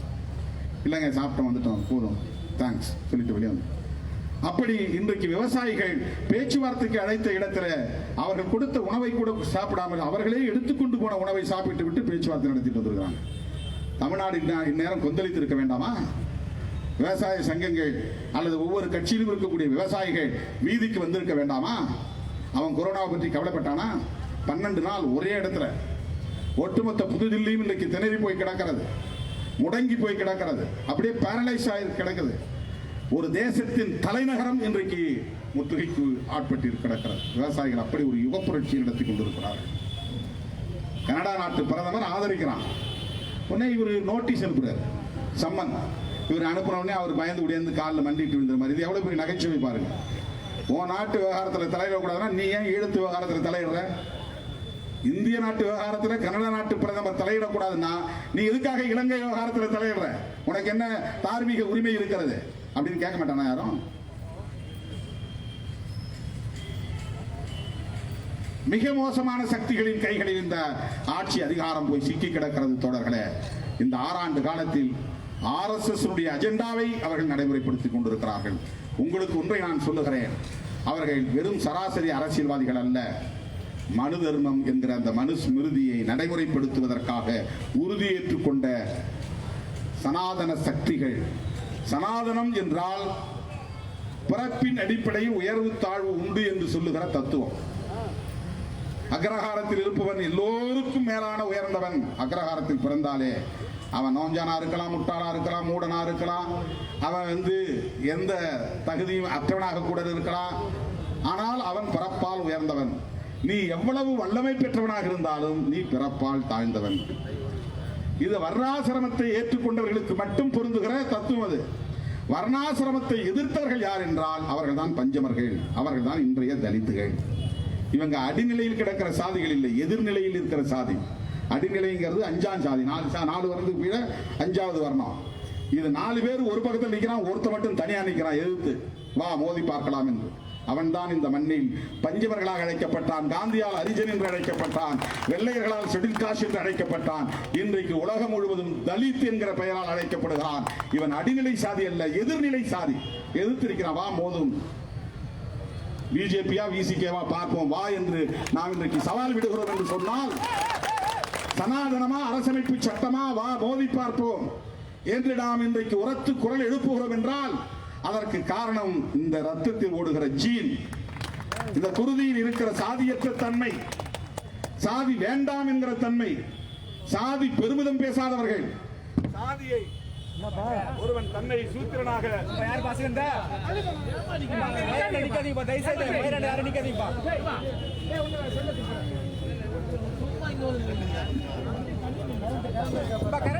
ஒருவன் தன்னை இந்த சாதிதான் நான் என்று பெருமையாக ஒருவன் சொல்லுகிறான் என்றால் அவனை அறியாமலேயே பிராமணர்களை உயர்ந்தவனாக ஏற்றுக்கொள்கிறான் என்று பொருள். எந்த சாதியும் சொன்னாலும் நாம் பறையன் தான் என்று ஒருவன் ஏற்றுக்கொள்கிறான் என்றால் அவன் இந்த சனாதனத்தை அவனை அறியாமல் ஏற்றுக்கொள்கிறான் என்று பொருள்.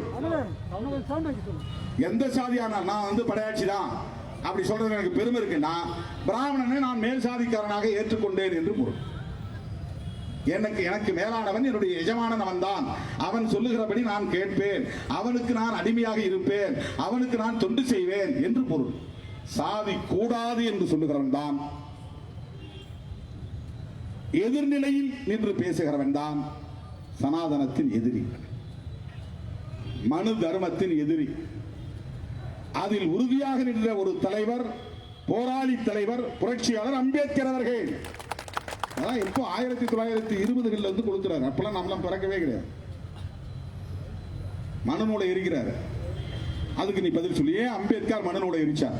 திருமாவளவன் சொன்னதுக்கு நீ அவ்வளவு ஆத்திரப்படுறல, கேவலமா நீ சமூக ஊடகங்கள் எழுதுறல, கண்டவனுக்கெல்லாம் கூலி கொடுத்து 2 ரூபா, ஒரு ட்வீட் போட்டா 2 ரூபா, ஒரு கமெண்ட் போட்டா 2 ரூபா. அந்த 2 ரூபா கும்பல் இருக்கிறான் நிறைய பேர். அவன் பூரா ஃபேக் ஐடியில் வருவான். மோடி படம் வச்சிருப்பான், இல்லைன்னா எடப்பாடி படம் வச்சிருப்பான், இல்லைன்னா நடிகர்கள் படம் வச்சிருப்பாங்க ப்ரொஃபைல்ல. அவனு நம்மளை பத்தி கமெண்ட் போட்டானா அவனுக்கு 2 ரூபா கூலி. உண்மைங்க, இது நான் கேலிக்காக சொல்லல. காசுக்கு ஆள் வச்சு அவன் எப்போ ஓப்பன் பண்ணியிருப்பான்னு பார்த்தீங்கன்னா, இப்போ 2019 ஐடி ஓப்பன் பண்ணியிருப்பான், அக்கௌண்ட் ஓப்பன் பண்ணியிருப்பான்.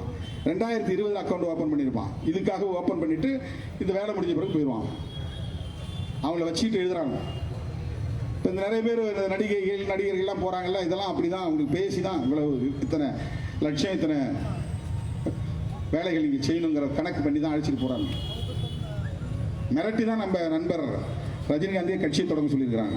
நம்ம நேரடியாக நான் கட்சியை தொடங்க முடியாது, நான் எங்கள் முகத்தை பார்த்தா வெறுப்பாக வந்துடும், நீ கொஞ்ச நாள் நீங்கள் வந்து சூப்பர் ஸ்டாராக இருந்திருக்கிற, நீ கட்சி தொடங்கினா கொஞ்சம் ஓட்டு இந்த திமுகவுக்கு போகிற ஓட்டெல்லாம் கொஞ்சம் நீ வெளியே எடுத்துடலாம், திமுகவை ஆட்சி வர விடாமல் தடுத்துடணும், அண்ணா திமுகவை ரெண்டாவது உடைச்சிடணும், அப்புறமா நீ போய் ரெஸ்ட் எடுத்துக்கோ, எலெக்ஷன் முடிஞ்ச பிறகு நீ அரசியல் வர வேணாம்.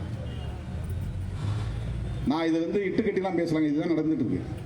அவருக்கு வந்து உடம்பு சரியில்லை, அவர் வெளிநாடு போகணும், ட்ரீட்மெண்ட் எடுக்கணும், சார்ட்டர் ஃப்ளைட்டில் போகணும், அந்த ஃப்ளைட் போகணும்னா கவர்மெண்ட் பர்மிஷன் கொடுக்கணும், உனக்கு பர்மிஷன் கொடுக்கணும், உனக்கு ரைடு பண்ணாமல் இருக்கணும், நீ நிம்மதியாக இருக்கணும்னா நான் சொல்கிறது சரி, ஓட்டை கலைக்கணும். யார் ஓட்டை? அவர் ரொம்ப கேக் வாக்கா போயிடக்கூடாது, திமுக கூட்டணி சாதாரணமாக ஜெயிச்சு போயிடக்கூடாது, தோக்கடிக்கணும்.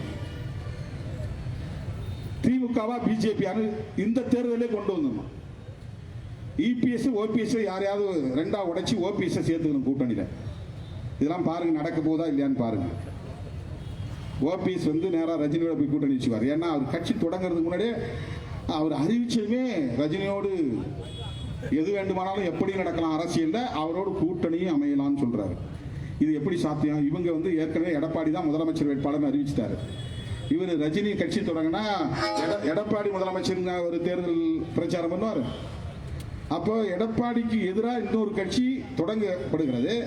அவர் முதல்வராக இல்லைனாலும் யாராவது ஒருத்தர் அவர் முதல்வர் வேட்பாளராக அறிவிப்பார். அந்த கூட்டணியோட எப்படி அதிமுக கூட்டணி அமையும்?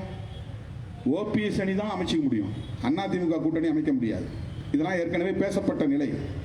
சனாதன சக்திகள் எப்படியெல்லாம் இந்த மண்ணிலே ஊடுருவ பார்க்கிறார்கள். சில பேர் சொல்றான் திமுக விடுதலை சிறுத்தையிலிருந்து சில பேர் போறாங்க. இந்த போறவங்களை பற்றி நான் கவலையே பட மாட்டேன். போறக்கூடிய நிலையில ஒருத்தன் இருக்கிறான்னா அவன் இங்க இருக்கிறது நமக்கு பாரம். எந்த காலத்திலும் விடுதலை சிறுத்தையோடு இருப்பாங்கிற மாதிரி அவன் தான் விடுதலை சிறுத்தை அம்பேத்கரியவாதி. நான் அவன்லாம் போயிடுவான் எவன்டையும் போய் நான் பிடிச்சி தொங்க விட மாட்டேன். அவன்லாம் இவ்வளவு காலமா நமக்கு பாரமா இருந்திருக்கிறான், நல்ல வேலை போயிட்டான், நான் நடவடிக்கை எடுத்து போடாங்கிறதுக்கு பதிலா அவனே அண்ணா நானே போயிட்டு வரேனே அப்படிங்கிறான்னா நான் வந்து மகிழ்ச்சி தான் அடைவேன். எனக்கு அதில் என்ன ஃபில்டர் ஆகணும். சில இதில் எல்லாத்தையும் ஒரே வச்சிருக்க முடியாது. சில சுயநல சக்திகளோ அந்த மாதிரி வந்து விடுதலை சிறுத்தைகள்லேருந்து யார் போனா பாருங்க. நான் அடிக்கடி சொல்லுவேன், என் கிட்ட இருந்து குப்பை கொட்ட முடியாதவன் எங்கேயும் போய் குப்பை கொட்ட முடியாது. என் தோல் மேல என் தலைமையிலேயே ஏறி உட்கார முடியும். அதுதான் விடுதலை சிறுத்தைகள் கட்சி. நீ வேற எந்த கட்சியிலாவது பக்கத்தில் போய் நிற்க முடியுமா பாருங்க, தலைவர் பக்கத்தில்? நெவர். நீ என்னதான் கட்சிக்கு செலவு பண்ணாலும் என்னதான் நீ பாடுபட்டாலும் ஒரு நாள் லேசா இப்படி தொட்டு பார்த்து நீ சந்தோஷப்பட்டுக்கலாம், அவ்வளவுதான். ஆனா இங்க திருமாவளவன் தோல்லையும் ஏறி உட்காந்துக்கலாம், தலையிலையும் ஏறி உட்காந்துக்கலாம். எனக்கு தம்பி, எனக்கு அண்ணன். நான் வெறும் தேர்தல் அரசியலுக்காக வரவில்லை. இங்கே ஒரு புரட்சிகர மாற்றத்தை உருவாக்க வேண்டும். புரட்சியாளர் அம்பேத்கர் கண்ட கனவை நனவாக்க வேண்டும். தந்தை பெரியார் கனவை நனவாக்க வேண்டும். இங்கே ஒரு சமத்துவத்தை நிலைப்படுத்த வேண்டும். அதுதான் நம்முடைய நோக்கம். எலெக்ஷன் இடையில நம்ம அப்படியே போயிட்டு உட்கார்ந்துட்டு போற ஒரு இளைப்பாறுகிற நிழல், அவ்வளவுதான். தினமும் போராட்டம்னா கொஞ்ச நேரம் அப்படி எலெக்ஷன் அது ஒரு கொண்டாட்டம், அது ஜாலியா கொஞ்சம் ஒரு 2-3 மாசத்துக்கு. அப்புறம் வழக்கம் போல மறுபடியும் போராட்ட களத்திற்கு வந்து விடுவோம். இந்த சனாதன சக்திகள் அப்படியே தலித்துங்கிற ஒற்றுமையை சிதைச்சிட்டாங்க. நீ வேற சாதி, நீ வேற சாதி, உனக்கு தனியா இடஒதுக்கீடு, உனக்கு தனியா இடஒதுக்கீடு. இப்போ தலித்துங்கிறவன் 78 சாதிகள் ஒன்னா இருந்தா 20% தமிழ்நாட்டில் ஒரு ஸ்ட்ரென்த். இந்திய அளவில் 25% மேல. ஒட்டுமொத்த 130 கோடி மக்கள் தொகையில 30 கோடி பேர் தலித்துகள். இந்த உணர்வு அவனுக்கு ஏற்பட்டக்கூடாது. பாஸ்வானை பார்த்தா அவருக்கு ஹிந்தி தெரியினாலும் கூட நம்ம பார்த்தா ஜெய்பீம்ங்கிறோம், அவரும் ஜெய்பீம்ங்கிறாரு. இந்த லிங்கை ஏற்படுத்துறது எஸ்சிங்கிற ஒரு கோடு தான். ஷெட்யூல் காஸ்ட் அப்படிங்கிறதும் அம்பேத்கர்ங்கிற அடையாளமும் தான். இதை கூடாதுன்னு உடைக்கிறான். ஒவ்வொரு மாநிலத்திலும் போய் உடைக்கிறான். நீ வேற சாதிப்பா, அவன் வேற சாதி, உனக்கு வேற பாரம்பரியம், அவனுக்கு வேற பாரம்பரியம், உன் சமுதாயத்துக்கு தகுந்த மாதிரி நீ இடஒதுக்கீடு வாங்கிக்க, உனக்கு நான் அதை ஏற்பாடு பண்ணி தரேன், நீ வெளியேறினாலும் வெளியேறிக்க, உள்ளே இருந்தாலும் உள்ளே இருந்துக்க, உனக்கு எல்லா ஏற்பாடும் பண்ணுறேன். இது எதுக்காக அவன் செய்கிறான்னா உனக்குள்ள அடிச்சுக்கணும். சாதிவாரி கணக்கெடுப்பு நடத்துறது கூட எதுக்குன்னா ஒவ்வொருத்தரும் உன்னை விட நான் அதிகமாக இருக்கிறேன், என்னை விட நீ அதிகமாக இருக்கிறேன்னு உன் சாதிகளை ஓபிசிக்குள்ள சண்டை போட்டுவான். இப்போ நாளைக்கு கணக்கெடுப்பு நடத்தா இவர் 20% சொல்றாரு, ஆனால் 20% வராது, 12-13 தான் வரும். இருக்கிறதும் போச்சுடா நொல்லக்கண்ணாங்கிறங்கள தான் வரப்போகுது. இன்னைக்கு எம்பிசிக்கு இருக்கிற 20% பெரும்பான்மையா வன்னியர்கள் நுகர்றாங்க. இவர் போராட்டம் நடத்துறப்ப நான் சந்திச்சவர் என்ன சொன்னார்னா, பிசின்னு மொத்தம் 35%, 50% இருக்கு. இதுல ரெட்டியார், செட்டியார், நாயுடு, இவன் பெரிய சாதிக்காரன் பூரா முதலியார் ஆதிக்கம் செய்யறவன், புள்ளமார் ஆதிக்கம் செய்யறவன்லாம் அந்த இடஒதுக்கீட்டை பறிச்சுட்டு போயிடுறான். அதுல இருக்கிற உழைக்கிற சாதி இடஒதுக்கீடு கிடைக்கல, அதை வேணும் தான் நம்ம போராடினோம். ஆனா கருணாநிதி துரோகம் பண்ணிட்டாரு, அதுல இருந்து பிரிச்சு 20% 108 சாதிக்கு கொடுத்துட்டாரு அப்படின்னு இவர் நடத்தினாருங்கிறதுக்காக கொடுத்தாருங்கிறத விட திமுகவில் இருக்கிற வன்னியர்கள் கொடுத்த நெருக்கடியால் கொடுத்தாருங்கிறதா உண்மை. திமுகவில் இருக்கக்கூடிய வன்னியர்களே போய் அவருக்கு நெருக்கடி கொடுத்து இப்படி ஒரு போராட்டம் நடந்திருக்கு, இவ்வளவு பேர் செத்து இருக்கிறான் துப்பாக்கி சூட்டில், இதை ஏதாவது செய்யணும்னப்ப அவர் வந்து என்ன பண்ணாரு, ஒரு சாதிக்கு மட்டும் கொடுத்தா அது நல்லா இருக்காதுன்ட்டு அவர் ஒரு லிஸ்ட் எடுத்தாரு. அதில் 108 சாதியை தனியாக பிரித்து எம்பிசின்னு ஒரு 20% கொடுத்தார். இப்போ சாதிவாரி கணக்கெடுப்பு நடத்தினா என்ன ஆகுன்னா, இன்னைக்கே பாருங்க, கொங்கு ஈஸ்வரன் வந்து 40% கேட்கிறாரு, யாதவ சமுதாயம் 20% கேட்குது, அப்புறம் முதலியார்கள் வெளியே கிளம்புவாங்க, அப்புறம் பிள்ளைமார்கள் வெளியே கிளம்புவாங்க.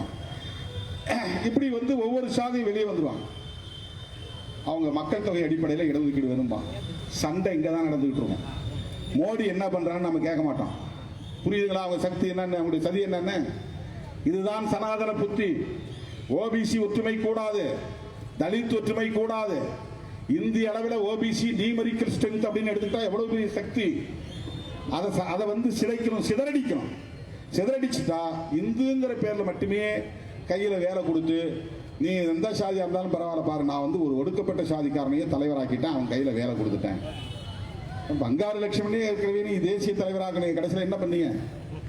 அவர் ஏதோ ₹1 ₹2 லஞ்சம் வாங்கினாருன்னு அவர் மேல கேச போட்டு அசிங்கப்படுத்தி அனுப்புனாங்க, கேவலப்படுத்தினாங்க. இதுதான் நடந்தது தோழர்களே. ஆர்எஸ்எஸ் அஜெண்டா என்ன என்றால் சங் பரிவார்னா குடும்பம், சங்குன்னா ஆர்எஸ்எஸ் சங்கம், சங்க பரிவாரங்கள் பேரு, ஆர்எஸ்எஸ் குடும்ப அமைப்புகள் பேரு. இன்னைக்கு விஸ்வ இந்து பரிஷத்துக்காரன் என்ன சொல்லியிருக்கிறான்னா, கிறிஸ்தவர்கள் சர்ச்சுக்கு 25ஆம் தேதி போனா அடிப்போங்கிறான். உலகத்தில் எங்கேயாவது இப்படி அறிக்கை விட முடியுமா? கிறிஸ்தவர்கள் சர்ச்சுக்கு போகாம எங்க மசூதிக்கு போக முடியும்? கிறிஸ்தவர்கள் சர்ச்சுக்கு போக ராமர் கோயிலுக்குள்ள போக முடியும்? இது எவ்வளவு பெரிய அநீதி, எவ்வளவு பெரிய ஜனநாயகத்துக்கு புறம்பான ஒரு அறிக்கை. எப்படி இவர்களால் இதை வெளியிட முடிகிறது? ஆட்சி அதிகாரம் அவர்களின் கைகளில் இருப்பதால். இவர்கள் ஆட்சி அதிகாரத்திற்கு வருவதற்கு யார் துணை போகிறார்கள்?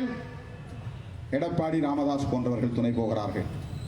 அவர்கள் எதிர்காலத்தில் இந்த சமூகம் எப்படி போனா கெட்டு போனாலும் கவலை இல்லை, இப்ப என் புள்ள முதலமைச்சராகணும், இல்லைன்னா மத்திய அமைச்சராகணும், இப்போ என் ஆட்சியை தக்க வச்சுக்கிட்டு நான் கடைசி வரையிலும் முதலமைச்சர் நாற்காலில் உட்கார்ந்துருக்கணும். அது எடப்பாடியின் நோக்கம். பிஜேபி வந்தா என்ன, பிஜேபி ஆட்சியை பிடிச்சா என்ன, அதை பத்தி எனக்கு கவலை இல்லை. பெரியார் கொள்கை, அதை பத்தி எனக்கு கவலை கிடையாது. சமூக நீதி, செத்தா எனக்கு என்ன, அழிஞ்சா எனக்கு என்ன. இப்படி பொறுப்பற்றவர்களின் கைகளில் இன்றைக்கு அரசியல் சிக்கி கிடக்கிறது. அப்படி பொறுப்பற்றவர்களால் இருக்க முடியாது விடுதலை சிறுத்தைகளால் என்பதால் தான் எந்த விளைவை பற்றியும் கவலைப்படாமல் போராடும்.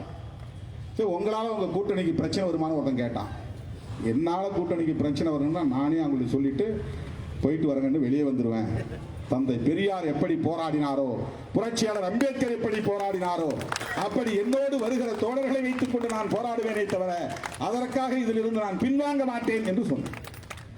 ஏதோ என்னுடைய தனிப்பட்ட முறையில் என்னுடைய கெத்தை காட்டுறதுக்காக நான் பேசல. இது எனக்கு உள்ள உடல்ல உதிரத்தில் ஊறி போன உணர்வு இது. ஏன்னா சமூக நீதி இல்லைன்னா எதிர்காலம் பாழாகிவிடும். ஆடு மேய்க்கிறவன் பிள்ளை ஆடு மேய்க்கணும், மாடு மேய்க்கிறவன் பிள்ளை மாடு மேய்க்கணும், நெறி தறி நெய்கிறவனுடைய பிள்ளை தறி நெய்யணும், செருப்பு தைக்கிறவன் பிள்ளை செருப்பு தைக்கணும், பறையடிக்கிறவன் பிள்ளை பறையடிக்கணும், விவசாயம் செய்கிறவன் பிள்ளை விவசாயம் செய்யணும், தச்சு வேலை செய்யக்கூடியவருடைய பிள்ளைகள் தச்சு வேலை செய்ய வேண்டும், பொற்கொள்ளர்களின் பிள்ளைகள் பொற்கொள்ளர் வேலையை தான் பார்க்க வேண்டும். இவங்கெல்லாம் யாரும் படிச்சு ஐஏஎஸ் ஐபிஎஸ் வரக்கூடாது. ஒருத்தர் 2 பேர் போலீஸ்ல இருக்கிறதுனால தானே இந்த சின்ன சின்ன விஷயம் கூட போய் பேச முடியுது.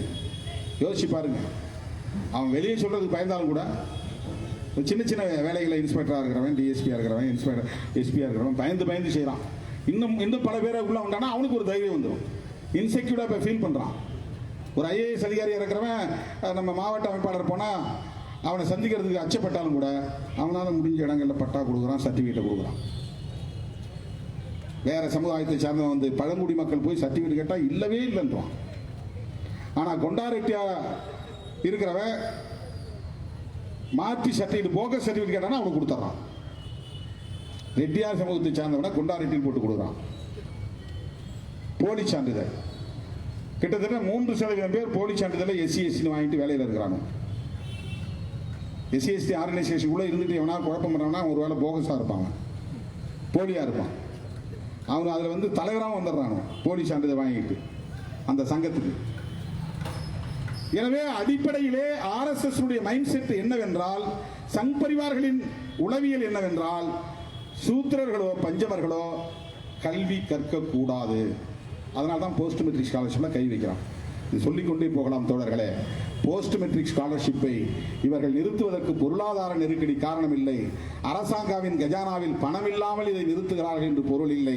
அடிப்படையிலே சூத்திரர்களாக இருப்பவர்கள், பஞ்சமர்களாக இருப்பவர்கள்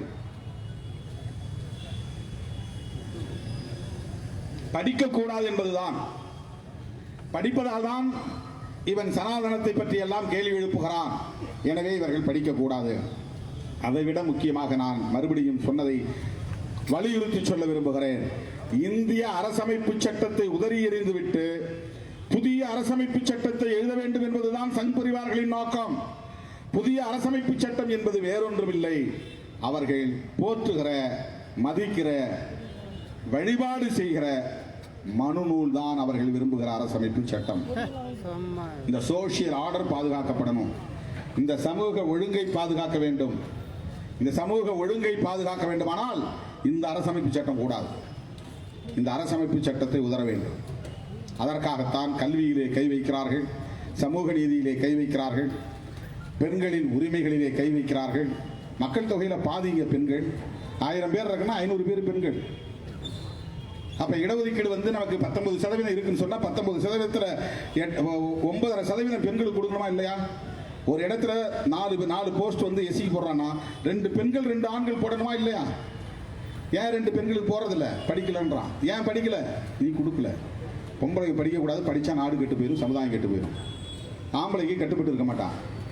படிச்சுட்டு அவளுக்கு திமிரு வந்துடும், புருஷனை மதிக்க மாட்டான். இதுதானே காரணம். இந்த எண்ணத்தை எது உருவாக்கிச்சு? மனு தர்மம் தான் உருவாக்குச்சு.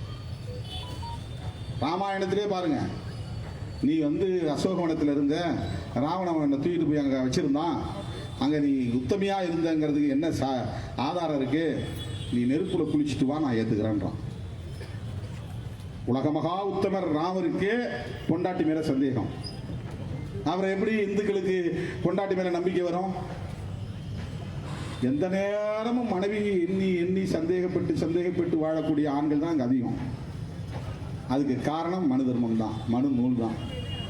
மனைவியும் தனியாக அனுப்ப மாட்டான், மகளையும் தனியாக அனுப்ப மாட்டான், கூட பிறந்த அக்கா தங்கையும் தனியாக அனுப்ப மாட்டான்.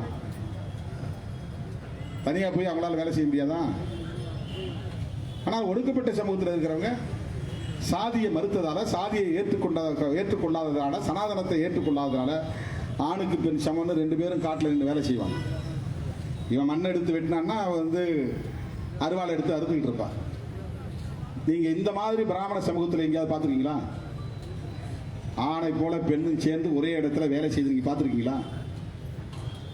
அதே போலவே பிற்படுத்தப்பட்டவர்களும் வீட்டுக்குள்ள மனைவிய பாதுகாப்பா வச்சிருக்கிறாங்களாம், மரியாதையா வச்சிருக்கிறாங்களாம், தெய்வமா போற்றுறாங்களாம். அவன் பயந்துகிட்டு வெளியே அனுப்ப மாட்டேங்கிறான், வீட்டுக்குள்ள வச்சு பூட்டிக்கிட்டு, பயத்தால வீட்டில் வச்சு பூட்டி இருக்கிறான். ஆனா அவன் என்ன சொல்றான்னா, நான் ரொம்ப மரியாதையா வச்சு வேலை வாங்காம கஷ்டப்படாம சோறு போட்டுட்டு இருக்கிறேன்.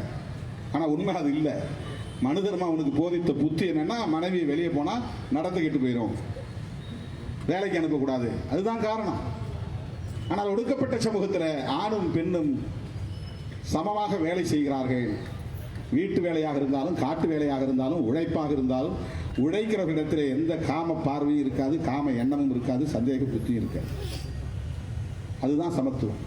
அப்ப இடஒதுக்கீடு என்கிற போது ஆணுக்கு பெண் சரிநிகராக இருக்கிற போது பெண்களுக்கு இடஒதுக்கீடு சமமாக தர வேண்டுமா இல்லையா? இந்தியாவிலே அதிகமான மக்கள் தொகை இந்துக்கள் தான். அதுல இந்துக்களில் பெரும்பான்மை சரிபாதியாக இருப்பது இந்து பெண்கள். நீ பெண்களுக்கு இடஒதுக்கீடு கொண்டு வா. ஏதோ ஒரு கணக்கு 33% வச்சிருக்கிற, அது என்ன கணக்குன்னு தெரியல, எவன் கண்டுபிடிச்சான்னு தெரியல. இந்தியாவில் முதல்ல பெண்களுக்கு 50 விழுக்காடு தரணுங்கிற குரலை எழுப்பிய இயக்கம் விடுதலை சிறுத்தைகள் கட்சி. மக்கள் தொகையில் சரிபாதியா இருக்கிறார். அது என்ன 33%? சரி, 33% ஏன் நீ சட்டமாக்காம இருக்கிற? சட்டமாக்கு. நீதான் பெண்களை தெய்வமாக போற்றுகிறாய் அல்லவா, பெண்களை மதிக்கிறாய் அல்லவா, பெண்களுக்கு கல்வியை கொடு, வேலை வாய்ப்பை கொடு. அது எந்த சமூகத்து பெண்களாக இருந்தாலும் கொடுக்க கூடாது என்று சொல்லுவது மனுநூல், அதை நடைமுறைப்படுத்துவது சங் பரிவார் கும்பல். அதை சட்டப்பூர்வமாக்கி நடைமுறைப்படுத்துகிற இடத்தில் இருப்பதுதான் பிஜேபி, மோடி, அமித்ஷா கும்பல். ஆகவே அவர்கள் மனுநூல் என்பதை இந்திய நாட்டின் சட்டமாக கொண்டு வர வேண்டும். அரசமைப்பு சட்டத்தை தூக்கி எறிய வேண்டும். இந்தியாவின் பெயரை இந்து ராஷ்டிரம் அல்லது இந்துஸ்தான், அவன் பாகிஸ்தான் வச்சுட்டானா, அதனால இது இந்துஸ்தான் அப்படின்னு வைக்கணுமா, பேர் வச்சாகும். இது ரெண்டாவது அவங்களுக்கு நோக்கம். மூணாவது, இந்தியாவில் இருக்கிறவங்க எல்லாம் இந்துக்களாக தான் இருக்கணும், கிறிஸ்தவன் இருக்கக்கூடாது, எல்லாம் கர்வாப்சி வா மதம் மாறு. முஸ்லீம் இருக்கக்கூடாது, முஸ்லீம் எல்லாம் இன்னைக்கு 20 கோடிக்கு மேல இருக்கிறான் இந்தியாவுடைய முஸ்லீம். 20 கோடி பேரையும் நீ வந்து இந்துவா மாறணும்னு சொன்னா மாத்திர முடியுமா? நடக்கிற காரியமா இது? கர்வாப்சிங்கிறான், இல்லைன்னா அடிப்பங்கிறான், உதைப்பங்கிறான். பெரும்பான்மைவாதத்தின் பெயரால் ஆதிக்கம் செய்கிற போக்கு. இந்த ஜனநாயகமற்ற கோரிக்கைகளை தான் தோழர்களே RSS உள்ளிட்ட சங் பரிவார் அமைப்புகள் வைத்திருக்கின்றன. இந்து முஸ்லிம் ஒற்றுமையை பேசினதுக்காக மகாத்மா காந்தி சுட்டுக் கொண்டாங்க. அவர் வந்து அதிதீவிரமான இந்துத்துவ பற்றாளர், சனாதன பற்றாளர். தீண்டாமை தான் ஒழியணும்னு தவிர சாதி இருக்கணும்னு சொன்னவர். அதனால தான் அம்பேத்கருக்கு அவருக்கு முரண்பாடு. அவரை சாதி ஒழிகன்னு சொன்னார், இவர் தீண்டாமை ஒழிகன்னு சொன்னார். மேல் சாதி கீழ் சாதி இருக்கட்டும், ஆனால் தீண்டாமை வேண்டாம்னார். அவ்வளவு தீவிரமான பற்றாளர். இவன் கீழ் சாதியா பிறந்ததுக்கு முற்பிறவியில் செய்த பயன்தான் காரணம், கர்ம வினைதான் காரணங்கிற நம்பிக்கை உள்ளவர் அவர். முற்பிறவியின் மீது நம்பிக்கை உள்ளவர், அடுத்த பிறவியின் மீது நம்பிக்கை உள்ளவர். அவ்வளவு தீவிரமான சனாதன சக்தி காந்தியடிகள். அவரையே சுட்டுக் கொன்ற கும்பல் தான் நாத்ராம் கோட்சே என்கிற அந்த RSS அமைப்பை சார்ந்தவர்கள். காந்தியடிகளையே சுட்டுக் கொன்றவர்கள். எனவே போஸ்ட் மெட்ரிக் ஸ்காலர்ஷிப் என்கிற கல்வி உதவித்தொகையை அவர்கள் தலித்துகளுக்கு மட்டுமல்ல, பழங்குடி மக்களுக்கு மட்டுமல்ல, ஓபிசிக்கும், மைனாரிட்டிஸ், முஸ்லீம் உள்ளிட்ட இதர சிறுபான்மை சமூகத்தினருக்கும் கல்வி உதவித்தொகை வழங்கப்படுகிறது. அதை நேரடியாக SC STக்கு இல்லைன்னு சொல்ல முடியல, அவனால நேரடியாக மைனாரிட்டிஸ்க்கு இல்லைன்னு சொல்ல முடியல. கொடுக்கறதுனா ஸ்டேட் கவர்மெண்ட் கொடுத்துவாங்கிறான். எடப்பாடி எப்படி கொடுப்பாரு? நாங்கள் போய் நேராக எடப்பாடி பழனிசாமி அவர்களையும் சந்தித்தோம், மனு கொடுத்தோம். ஏங்க ஒரு 2-3 ஸ்டேட்டில் அனௌன்ஸ் பண்ணிட்டாங்க, பிஜேபி ஆளாத மாநிலங்களில் சென்ட்ரல் கவர்மெண்ட் கொடுக்கறனாலும் நாங்கள் கொடுப்போம்னு சொல்லியிருக்கிறாங்க. இது சமூக நீதி மண்ணு, பெரியார் மண்ணு. முதல்ல நீங்கள் அறிவிங்க. ஸ்டேட் கவர்மெண்ட்டே இந்த கல்வி உதவித்தொகையை எல்லோருக்கும் வழக்கம் போல தருவோம் அப்படின்னு சொல்லுங்க. சரி பார்க்குறாங்கன்னார், ஆனால் தரல. மாண்புமிகு முதல்வர் அவர்களுக்கு விடுதலை சிறுத்தைகள் கட்சியின் சார்பில் காஞ்சிபுரத்திலிருந்து வேண்டுகோள் விடுக்கிறோம். நீங்கள் பெரியார் படத்தை போட்டு அரசியல் செய்கிறீர்கள், அண்ணா படத்தை போட்டு அரசியல் செய்கிறீர்கள், எம்ஜிஆர், ஜெயலலிதா, அம்மையார் போன்றவர்களின் பெயரை சொல்லி ஆட்சி நடத்துகிறீர்கள். இது உண்மை என்றால், அந்த தலைவர்களை நீங்கள் மதிப்பது உண்மை என்றால், சமூக நீதியை காப்பாற்றுங்கள். சமூக நீதியை காப்பாற்ற வேண்டுமானால் இந்த பள்ளி மாணவ செல்வங்களுக்கு மேல் படிப்பு தொடர்வதற்கு போஸ்ட் மெட்ரிக் ஸ்காலர்ஷிப் என்கிற கல்வி உதவித்தொகையை மாநில அரசே முழுமையாக தரும் என்று அறிவிப்பு செய்யுங்கள். இது விடுதலை சிறுத்தைகள் விடுக்கிற வேண்டுகோள். SC STக்கு மட்டுமல்ல, OBC, மைனாரிட்டிஸ் ஆகிய அனைத்து தரப்பை சார்ந்த விளிம்புநிலை சமூகங்களை சார்ந்த மாணவ செல்வங்களின் மேல் படிப்பு தொடர கல்வி உதவித்தொகையை உடனே வழங்க அறிவிப்பு செய்யுங்கள் என்று நான் கேட்டுக்கொள்கிறேன். மோடி, RSS, சங் பரிவார் அமைப்புகளின் வழிகாட்டுதலின்படி ஆட்சி நடத்தக்கூடியவர். நீங்கள் உங்கள் கொள்கை ஆசான்களாக நீங்கள் மதிக்கக்கூடிய எம்ஜிஆருக்கும் ஜெயலலிதா அம்மையாருக்கும் துரோகம் செய்யாதீர்கள், தமிழ்நாட்டுக்கும் துரோகம் செய்யாதீர்கள். சிவப்பு கம்பளம் விரித்து இந்த மண்ணில் மதவெறியர்கள் காலூன்றுவதற்கு, வேரூன்றுவதற்கு வழிகாட்டாதீர்கள் என்று கேட்டுக்கொண்டு, டெல்லியில் நடைபெறுகிற விவசாயிகளின் தொடர் போராட்டம் வெற்றி பெறக்கூடிய வகையில் நாளைக்கு தமிழ்நாடு தழுவிய அளவில் 8ஆம் தேதி பாரத் பந்த் முழு அடைப்புக்கு அழைப்பு விடுத்திருக்கிறார்கள். அதை விடுதலை சிறுத்தைகள் கட்சியின் சார்பில் வெற்றி பெற வைப்போம் என்று நான் கேட்டுக்கொள்கிறேன். நீங்க எல்லாம் கடையில வச்சிருக்கிற ஆள் இல்ல, வச்சிருந்தா மூடிடுங்க. வண்டிகள் ஓரளவுக்கு ஆட்டோ கிட்ட வச்சிருப்பீங்க, நாளைக்கு ஓட்டாதீங்க.